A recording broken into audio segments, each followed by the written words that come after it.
Well, hello again. I apologize for the little momentary pause. I hope you are catching back up with us. This is part B of the notes. We actually began with writing our topic and essential question, and we added in the beginning of our notes with our definition of, or the explanation of how when we add or subtract fractions, we must have a common denominator. Remembering that a denominator is the bottom number of our fraction, and just adding a little bit of information about fractions. We put in an example problem to get us going, and I'm going to hold that there so my page stays closed, or stays open, and we're going to continue on. So looking at this example, you'll notice that we have two mixed numbers. We're adding them, and we understand that we have 2 and 5/6 plus 1 and 4/5. The denominators are different, so we want to make sure that we get them to be the same. So how do we do that? Well, the first thing we're going to do, I'm going to put our notes over here, is we are going to rewrite the problem with a common denominator, and I'm going to abbreviate a bit, okay? To do that, I'm going to look at the multiples. The multiples, remember, are when we multiply a number out. So, for example, with the first denominator, which is 6, the multiples of 6 would be 6, 6 times 1 is 6, 12, 6 times 2, 18, 24, 30, and 36. I'm going to stop there just because of space. So those are the multiples of 6. Now I'm going to look at the second denominator, which is 5, and I'm going to figure out the multiples of 5. Now with that, I just am going to keep going until I find a number that both numbers can multiply into. So a number that is common, a common multiple of both. And I like to use the least common denominator rather than just a common denominator, because it just makes my life easier in the end. But you could theoretically always also just multiply these two numbers together and you could get a common multiple. It's just sometimes that's not the least common multiple. So I'm going to multiply these out. So 5 times 1 is 5, 10, 15, 20, 25, 30. Now I can stop here because you'll notice number 5 has a multiple of 30. And 6 also has a multiple of 30, so that is my least common multiple. Or, that also is my least common denominator. They're the same thing. So, that's going to be the number I'm going to want to use. So, I like to write my problems vertically. It makes more sense for me in my brain. So, I'm going to have 2 and 5/6 plus 1 and 4/5 equals. Then I'm going to put an equivalency sign here, an equal sign, to show that I'm going to write the common denominator with it. So my common denominator that we found was 30. So now I'm going to need to make an equivalent fraction that has the denominator of 30. To do that, I'm going to say, how many times does 5 go into 30? Well, I know 5 times 6 equals 30.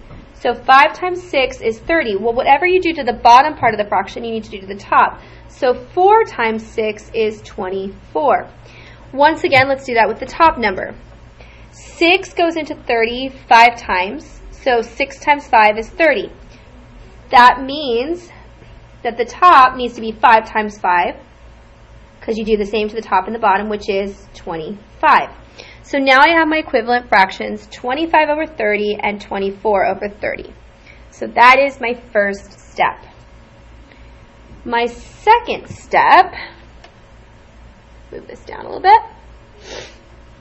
My second step when I'm when I'm adding or subtracting fractions is to add the whole numbers if it's a mixed number.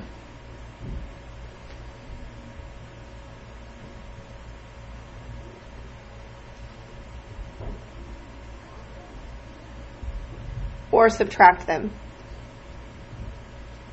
So in this case, I've got a 2 plus a 1. Now, if it was a subtraction problem, I would have a 2 minus 1. But this one is an addition problem, so I get 3. Next step,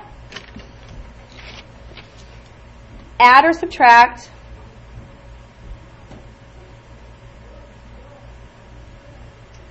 the numerators.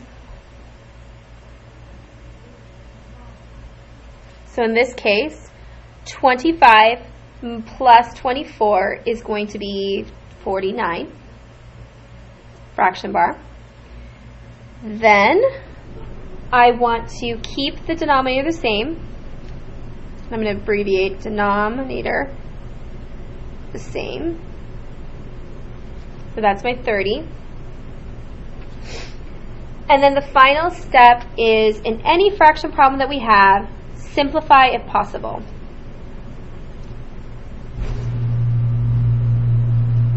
So in this case, we have an improper fraction. An improper fraction is when it's top-heavy, or when the numerator is bigger than the denominator. To simplify this out, I'm going to figure out how many times does 30 go into 49 evenly. Well, I know I can take 130 out. There is enough for 30 to go in one time. Now, when I do that, I'm going to take that one whole that I can take out, 130 over 30, and I'm going to apply it to this whole number over here. I'm going to add it. So now I have 4, and I'm going to take whatever is left over after I remove 30 from this numerator. 49 minus 30 would be 19, so that's my leftovers. And I'm going to put that over the same denominator. So now my answer is 4 and 19/30. So that is my final solution after I simplify. Now I hope that you have a separate sheet of paper handy to add as a flip. If not, maybe you're a person who doesn't write as big as me and you have enough space. But if not, you're going to want to get a piece of paper, cut it down. I just cut off the holes on this side. And then I'm going to just add it into my notes here so that I can add notes. Now before I do that, it's easier for me to write on this paper and then attach it later. So I'm going to use this as my paper for notes. If you need any of this information, just stop the video, go back, copy what you need. But for right now, I'm going to move on to the next type of problem, which is multiplying fractions. I'm going to circle that because it's important. And I'm going to make a note. Denominators do not need to be common. So I do not have to have the same bottom number, the same denominator. I can have different ones. I don't have to change anything. I can just start right away with the process of multiplying. And my example here is going to be 2/6 times 5/8. Now you'll notice that they do not have similar denominators. Now I could, if I wanted to, cross out cross products where I could look at these numbers and see if there's a factor I can pull out to simplify them before I multiply. That's a very good technique, but for the sake of just explaining how to multiply fractions, I'm going to go old school and simplify at the end. So the first step I'm going to do is I'm going to multiply numerators straight across.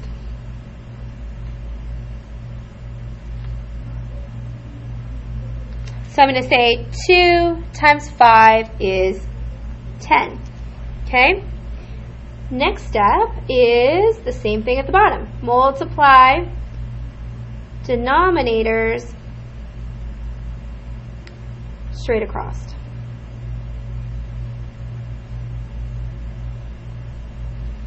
So 6 times 8, which is 48. And then finally, simplify as needed.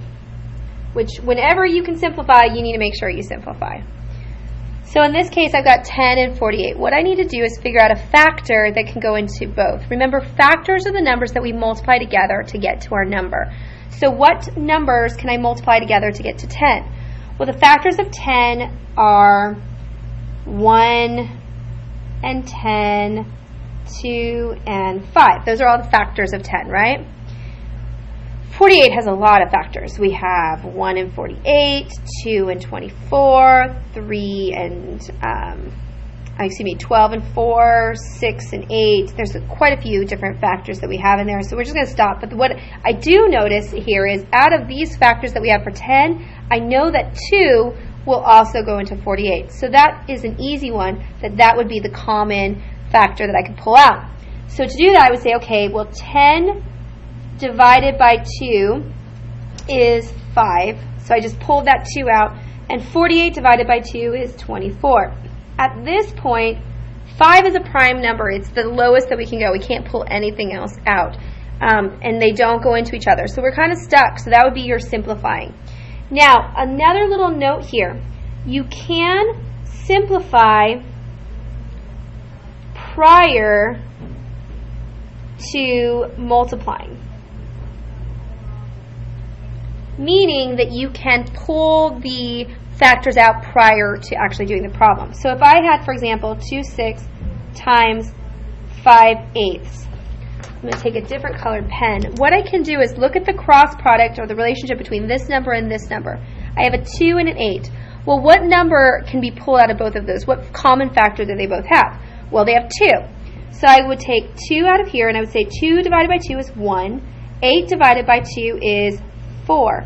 So now I'm going to stop, and I'm just going to start multiplying across, because I can't do anything with these two. There's no common factors between those.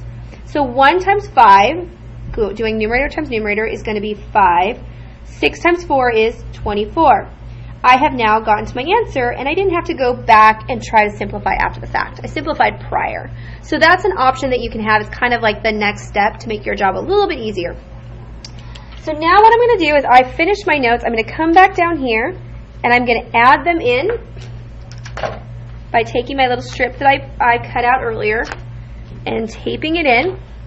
And so now it's in my book as a fold. I can actually even flip this up so it's nice and neat and out of the way, not hanging out.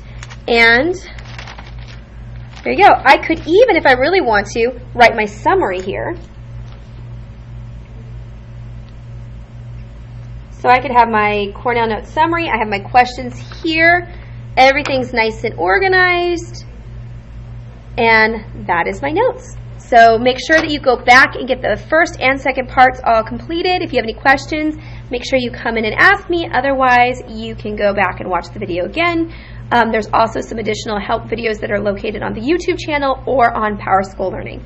Have a great day. Bye.